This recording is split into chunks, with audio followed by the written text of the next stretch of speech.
Hello friends, once again I am here to discuss with you on time management. Time management which is most important for all professionals. Time management. Achieve more in less time. How we can achieve more in less time? We will discuss today that how the time can be managed. But before that, it is important to know the definition of time management. Time management is about working efficiently and effectively to ensure that the desired results are achieved within a stipulated time frame. That means we are to achieve the desired results in a given time frame with a proper planning. And proper planning will work when we are self-disciplined. That's why it is said time management is possible by self-discipline only. And further, we can divide this time management in two parts. One is time. So, time is a commodity or a concept, and another is management. It is handling of time. So, handling of time is possible by self-discipline only. Self-discipline is must before time management. So, time can be either invested or wasted, or we can say we can use the time or we can spend the time. There is a difference between use of time and spend the time. So invested time covers the areas planning, training, reading books, doing yoga, meditation, and time with family. Time with family is most important because when we spend the time or we invest the time with our family, our most of the tension is gone. Then we can do proper planning, we can do trainings, we can read books, we can do yoga and meditation, and all planning will work to achieve the desired results. Another side of this is wasted time. So we must know how the time is spent or wasted. Gossiping, talking unnecessarily on irrelevant topics, waiting time, that means going somewhere or doing some work for which we don't have any appointment, worrying about past and future. So it is said that past is gone, so we must learn from the past, work in present to make a better future. We need not to worry whatever has happened and what will happen. Excessive use of gadgets, unnecessarily looking irrelevant things on gadgets, or spending time in unnecessary games on the gadgets. The next is making similar mistakes several times. If we make mistake once, that is acceptable, that can happen as a human being. But if we don't learn from the mistake and repeat the mistake several times, that is wasted of time. That means we are not working that why we were failed previously. There are certain tools which in time management which can help us to plan our work, or these are called the effective time management tools.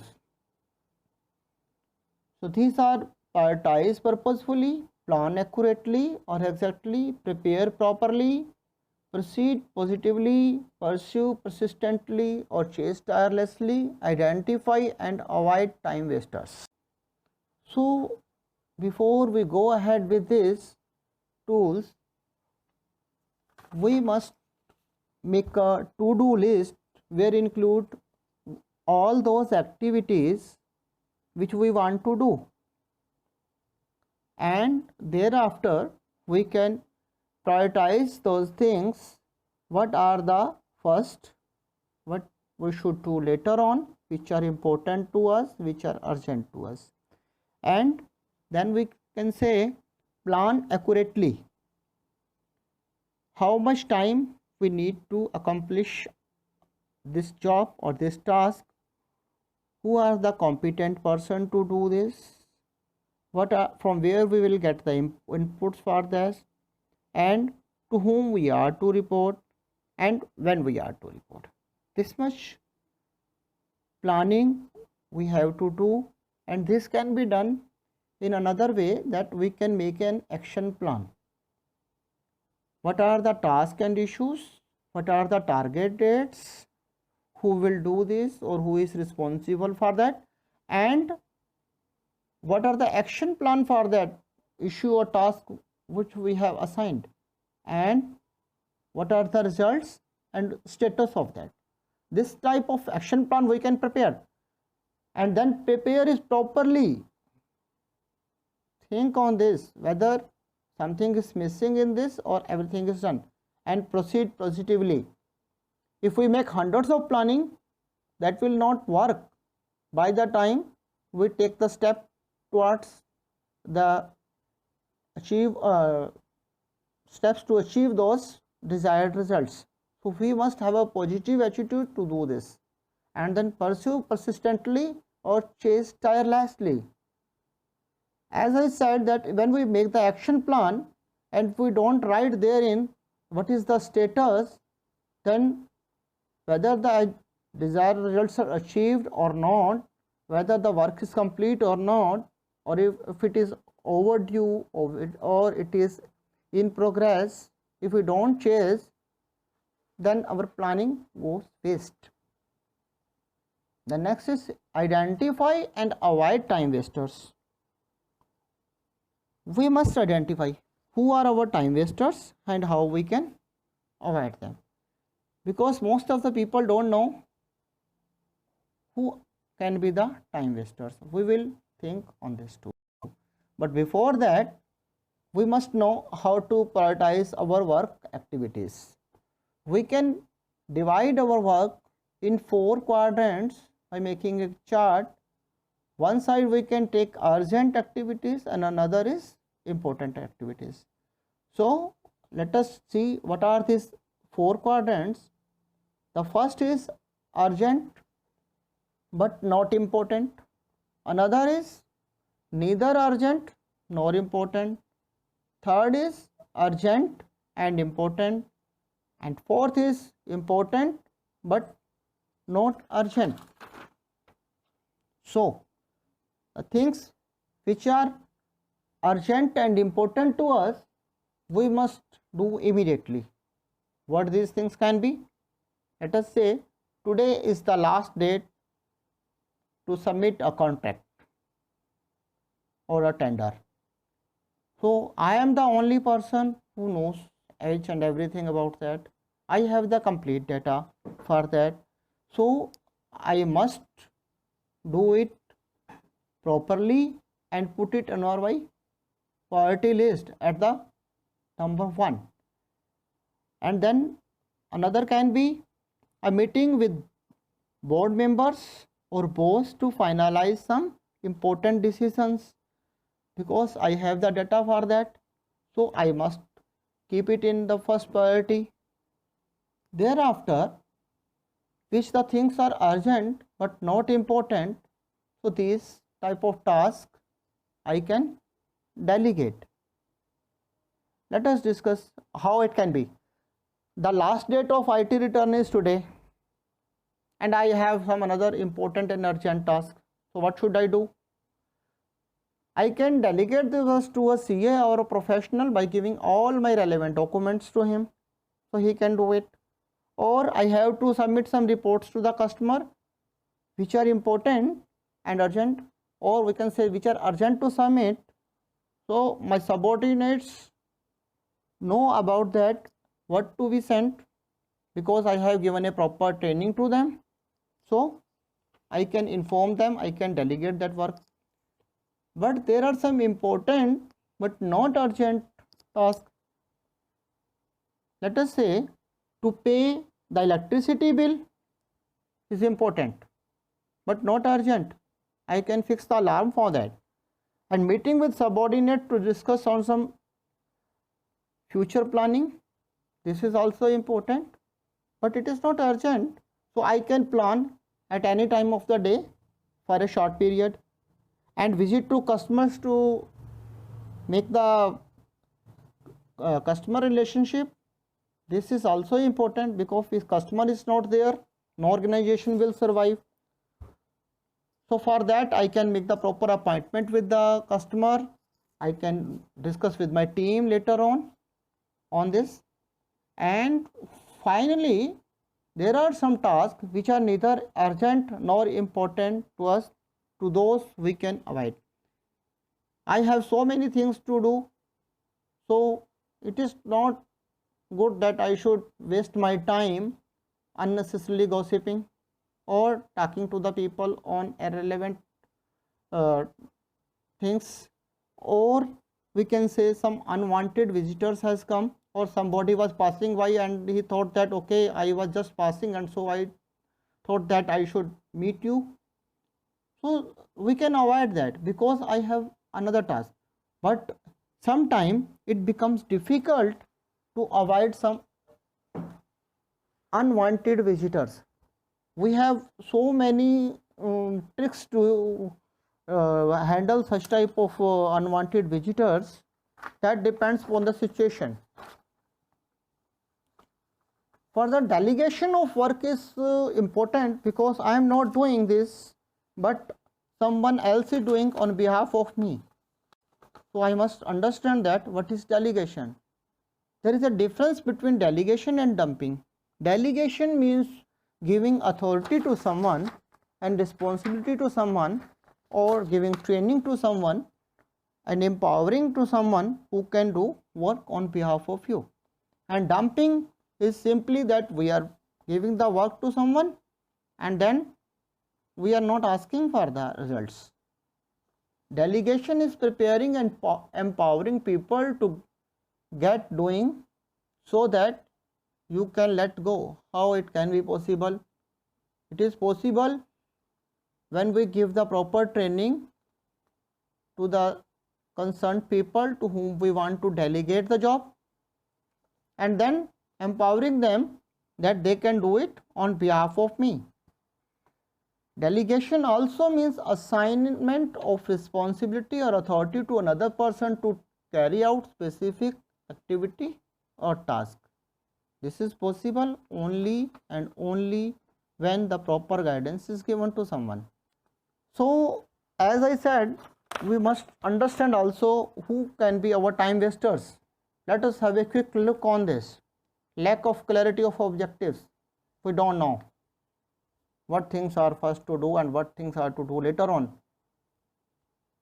And our objective is not clear to us. Our goal is not clear to us. This is a big time waster to us.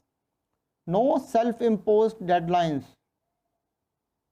Some people say that okay, we will do it, but when? If we don't know when, then we are the losers and it is simply a time wastage for us. Impractical time estimates. If the time is not known or we are estimating the time frame less or more, it is time waster for us. If the job is to be accomplished within 10 days and we decide that we will do it in 5 days, so it becomes impractical time estimates. And inability to plan for emergencies or plan B. That means we don't know if something goes wrong with our plan A, then what to do next, what we should do, what is our plan B. So plan B, if we don't know, that means we cannot accomplish the job, we cannot achieve the desired results. What should we do? We can take the help of some professional for that to avoid this time wastage. Waiting for all information. We are simply sitting and waiting for information from our subordinates, from boss or from suppliers or from customers. Is also time waster because without information we cannot plan. Doing too many things at a time. I have seen several people who are sitting in the offices and open with several files, or working on a computer open with several files, and working simultaneously on various things or attending several people at a time, but do not concentrate and do not give the decisions for that also becomes a time waster for us. Ineffective delegation, as I said, delegation is a big task where we give the training to our subordinates or our colleagues. Only then we can delegate. If delegation is ineffective, then we cannot achieve the desired results. There are some other time wasters which can be think that unforeseen environment, as we can say the lockdown has come, all our planning is kept at the desk only, unexpected telephone calls, unplanned meetings, or important is perfectionist attitude. When we want to become perfectionist, this is not possible to achieve the desired results. Perfectionist we must, but sometimes we do the things which are called overdoing. So we must concentrate on these things, that what are our time wasters, to whom we can delegate, which are our tasks which are important and urgent to us, which are not important and urgent to us. But before finalizing this today's talk, let us have what is the value of time. Ask the value of 1 year from a student who failed a grade. Value of 1 month from a mother who gave birth to a premature baby. Value of 1 week from the editor of a weekly newspaper. Value of 1 day from all those who born on February 29th. Value of 1 hour from the lovers who are waiting to meet. Value of 1 minute from a person who missed the train. Value of 1 second from a person who just escaped from an accident. And value of 1 millisecond from a person who won a silver medal in Olympics. So today we have discussed in a very short period what things are important for us for time management. Thanks for watching this video. Do hit the like button. Don't forget to subscribe.